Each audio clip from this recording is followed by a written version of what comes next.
You're listening to Skeptoid. I'm Brian Dunning from Skeptoid.com. Student questions, Orbo, EVPs, and Shakespeare. Today's topics come from students in 3 different countries. We're going to learn about electronic voice phenomena, the martial arts practice of semen retention, the authenticity of Shakespeare's plays, and the benefits of foods said to be high in antioxidants. But first, we're going to get started with a quick look at one of the world's favorite perpetual motion machines, the infamous Storn Orbo. Hi, Brian. This is Yubo from Hamburg, Germany. I was wondering, is the Storn Orbo for real? It's supposed to be a machine that runs with producing excess energy, more than it consumes. So the website is www.steorn.com. Thank you. Sadly, no.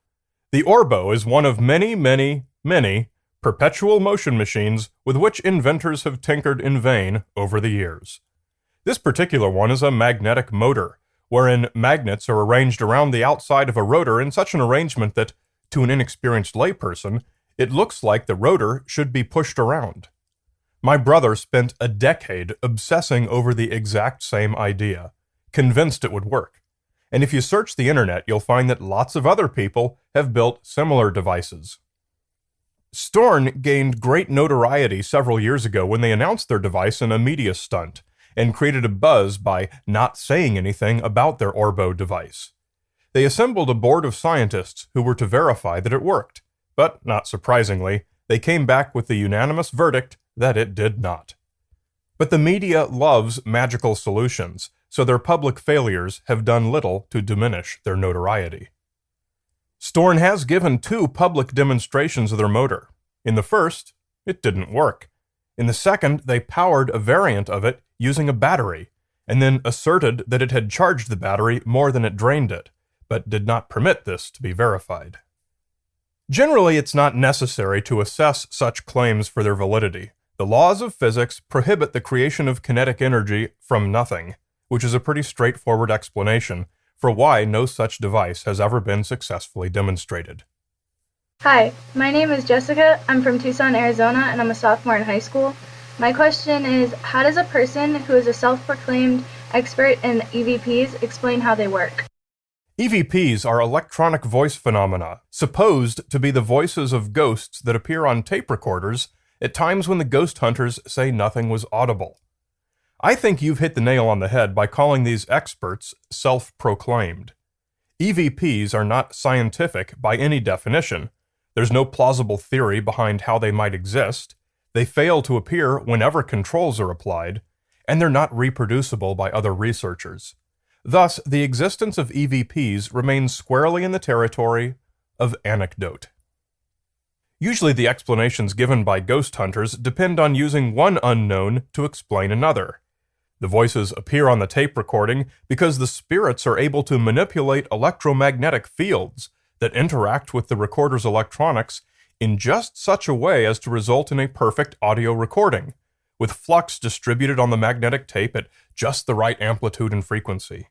How ghosts acquired this intricate knowledge of recording electronics and an invisible dipole electromagnet is not convincingly argued. That's not to say EVPs don't exist. If they did, it would be an exciting discovery with broad implications across many sciences. No doubt many ghost hunters have indeed honestly acquired recordings of sounds they're unable to explain. But science does not allow us to make the jump from unexplained to conclusively explained as a ghost. The cause of the recording could be just as reasonably explained as a beam from the planet Neptune from a shipwrecked spacefarer named Frank, who crashed there in the year 1642 after a journey from Regulus. There are an infinite number of possibilities if your only criteria is, it must be conceivable, rather than, there must be at least some evidence. So, Jessica, according to what's known today, there is no such thing as an expert in EVPs. Hi, I'm John Peter from the University of Bergen in Norway. My question is, are there anything to semen retention, any positive or negative effects? Semen retention is a practice recommended by some martial arts experts and practitioners of traditional Chinese medicine. It refers to the control or prevention of ejaculation by applying pressure to block the ejaculatory duct. It has its basis in Jing, which is one of the life force energies that the pre-scientific Chinese believed to exist, like qi. From a review of the published literature, it seems that different advocates have different takes on it. Some say you should always practice semen retention in order to keep yourself powerful by retaining Jing. Others say that a carefully followed regimen of ejaculation and retention is best to assure the proper management of Jing. Since Jing exists only as a traditional belief and does not exist in the literal sense, there is little actual reason to practice semen retention. So far as I was able to find, there is little or no discussion of it outside of martial arts circles. Some martial artists speak of potential capillary damage from repeated practice, but I did not find this echoed in medical literature. There's no medical reason to either ejaculate often or to prevent it. Spermatozoa, which are produced constantly, live for about 3 days, and once they die, they are disposed of by your body just like any other waste.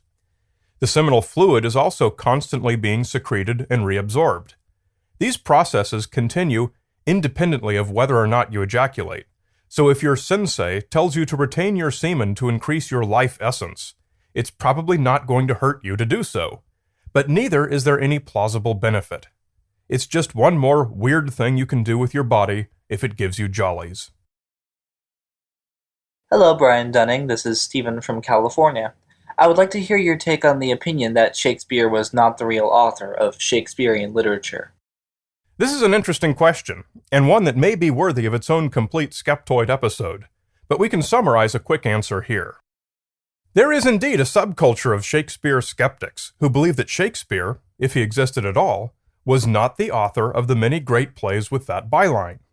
Many alternative candidates have been put forward, with the most common nominee being the Earl of Oxford, Edward de Vere. Although such suspicions are interesting, it's important to keep in mind that they're in the severe minority, with nearly all serious historians and Shakespearean scholars dismissing the claims as nonsense. Fringe ideas are almost certainly wrong, and when they turn out to be right, they move into the mainstream and are no longer on the fringe. Shakespeare skepticism has so far failed to make that transition. The Shakespeare skeptics are principally motivated by an absence of evidence that Shakespeare lived. He left no diaries, letters, or original manuscripts. But it turns out that this is not unusual for authors of the time. We have no such documents for Shakespeare's contemporary, Christopher Marlowe, either. Perhaps the most compelling reason to accept Shakespeare as the real author is his unique and recognizable writing style, which does not match that of the authors to which his works have been attributed by doubters. And this is not merely an unreliable subjective opinion, it's backed by hard science. There's a branch of computer science called computational stylistics, which can analyze a given author's writings to form what we call a literary fingerprint. Shakespeare has a unique literary fingerprint, as does every author, that differentiates his writing from others with very high probability. Work done at the University of Massachusetts Amherst has shown not only that Shakespeare was the author of his own works, they've also determined conclusively that he had co-authored or revised works by others that had long been suspected but never proven. They were also able to show which authors had influenced Shakespeare's plays, and which other playwrights had been influenced by him. None of this is absolutely infallible, of course, but the fact remains that all available evidence supports Shakespeare as a real living author, and the only support for the opposing viewpoint is supposition. Hi, Brian. My name is Thomas Geber from Florida State University. I was wondering, what are the documented medical benefits from antioxidants that a lot of foods are claiming to have? We went into this in some detail in Skeptoid number 86 about so-called superfruit juices. In summary, it's probably not something that the average healthy person needs to worry about. People selling miracle diet plans and miracle supplements are likely to tell you differently, but the management of free radical oxidation is something your body handles pretty well on its own. Here's how it works. Oxidation happens when a free radical, which is a molecule with an unpaired electron, forms a covalent bond with another molecule in your body, thus oxidizing it and changing its ability to interact chemically. Antioxidants inhibit this action. The fact is that the human body is extremely complex, and it maintains complicated systems of different types of antioxidants in various self-regulating supplies. Oxidation is essential for life. It's how the body converts fat into energy. It fights bacteria, and it does lots of other things. Antioxidants regulate this activity. This is necessary because oxidation also does bad things that you don't want. Managing this constant balancing act is something that the body does very well. Products are easily sold with oversimplified scare pitches. Oxidation is bad. Antioxidants prevent it. Our product has antioxidants. Each of these statements is an incomplete truth, and the facts are far more complex than that. If you eat anything close to 3 squares a day, you're already getting more antioxidants than your body will make use of. But every claim is worth testing, and what we've found by testing antioxidant supplements is that they do not provide any of the claimed benefits, such as preventing cancers or heart disease. Yes, they're good, and your body needs them, but there is no reason to supplement with them. In fact, one large 2007 study published in the Journal of the American Medical Association found that supplementation does more harm than good. So continue eating a normal, healthy diet, and don't spin your wheels seeking out miracle foods that claim to be high in antioxidants.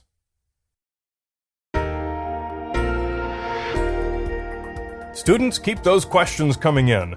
Just go to Skeptoid.com and click on Student Questions to get your answer right here. You're listening to Skeptoid. I'm Brian Dunning from Skeptoid.com.